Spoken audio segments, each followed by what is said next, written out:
আসসালামু আলাইকুম ভাই সাবগলা ফাকল কিতা করায় আসনি বলা আশা করি ফুরফুরা মেজাজে আসো আর মেজাজ যদি সামান্য গরম থাকে তবে চলো এটা ঠান্ডা করার একখান স্পেশাল জায়গাত লইয়া যায়। আপনারা সবে কইন বড়লেখার মাঝে সুন্দর কোনো জায়গা আসেনি, আসলে বড়লেখার মাঝে সুন্দর অনেক জায়গা আছে যেগুলো আমি আস্তে আস্তে তুলিয়া ধরব। বড়লেখার মাঝে ঘুরতে গেলে যে জায়গাত না গেলে মন ভরে না, এখান ওইল গিয়ে আমরা মাধবকুণ্ড জলপ্রপাত। মৌলভীবাজার জেলার বড়লেখা উপজেলার পাতারিয়া পাহাড়ের কুল গেছে লুকাইয়া রয়েছে এই দারুণ ঝর্ণাটা। মাধবকুণ্ড মৌলভীবাজার জেলার বড়লেখা উপজেলা সিলেট শহর থেকে প্রায় 72 কিলোমিটার দূরে। দেশের যে কোনো জায়গা থেকে বাসে মৌলভীবাজার আইয়া এরপর কুলাউড়া বা বড়লেখা তাইতে পারবা। ট্রেনে আইলে কুলাউড়া স্টেশনে নামলে বালা, এরপর সিএনজি বা অটো রিক্সা এখান দিয়া খাটলতলি তাইবা আইয়া যে সারে জিকাইলে মাধবকুণ্ড রাস্তা দেখাইয়া দিলেইবা। রাস্তাত আইতে গেলে চা বাগানের সৌন্দর্য তো দেখবায়, ছবি চাবি তুললে নাইলে যাইবা কি মেইন স্পট। গেইটও ঢুকার আগে দেখবা বিশাল বড় একটা ম্যাপ, এটা মাধবকুণ্ডর আশপাশে তুলিয়া ধরা হয়েছে। ও শেষ নাই, ইনো ছোট বড় অনেক কাপড়ের দোকান আছে, লগে আছে রেস্টুরেন্ট, এমনকি থাকারও জায়গা। আপনারা চাইলে ইনো ইয়া কাপড় চোপড়ও কিনতে পারবা। এর মাঝে ভিতরে যাইবার আগে আপনারা চাইলে অন্তাকি ঠান্ডা টুন্ডা লইয়া যাইতে পারবা। ভিতরে ঢুকার লাগি লইলি বা কাউন্টার থেকে টিকিট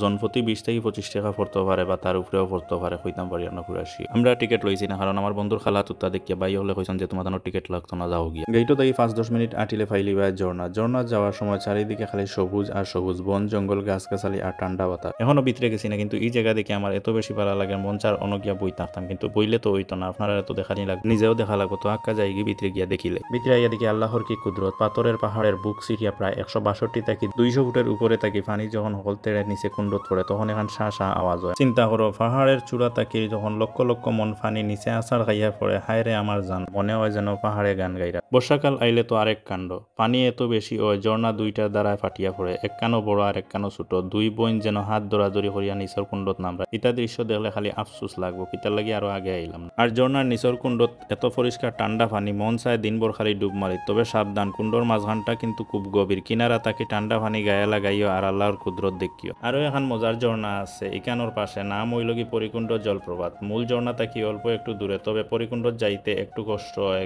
যারা অ্যাডভেঞ্চার ভালোবাসেন তারা চাইলে যাইতে পারেন। আমরা মাধবকুণ্ডর নাম কিতার লাগি মাধবকুণ্ড হইল, ইতানিয়া মানুষে অনেক কথা কইন। পুরনো এখন কথা আছে, এক সন্ন্যাসী বাবার নাম আছিল মাধব। রাজা গঙ্গাধবেজের তিনি স্বপ্নতে আইয়া কইছিল যেন তান্ডে এই কুণ্ডত বিসর্জন দিয়া দেওয়া হয়, আর বিসর্জনের পরে নাকি 3বার মাধব দন্ডি হয়েছিল। আল্লাহ ভালো জানেন এটা কতখান হাসা কতখান মিশা, তবে কথা শুনে আসলে ভালো লাগে। আইলে দেখবাই আমরা সিলেট কত সুন্দর, ইকানোর পাহাড় টিল্লা ঝর্ণা দেখলে মন চাইব বারবার আইতায়। তো আর চিন্তা ভাবনা কিতার লাগে, গরমের দিন মনটারে শান্তি দেও, একবার ঘুরিয়া যাও আমরা মাধবকুণ্ডত। আর ঘুরে আইয়া আমারে কমেন্টও জানাইও কিলা লাগলো। সবে ভালো থাকো, সুস্থ থাকো, আসসালামু আলাইকুম।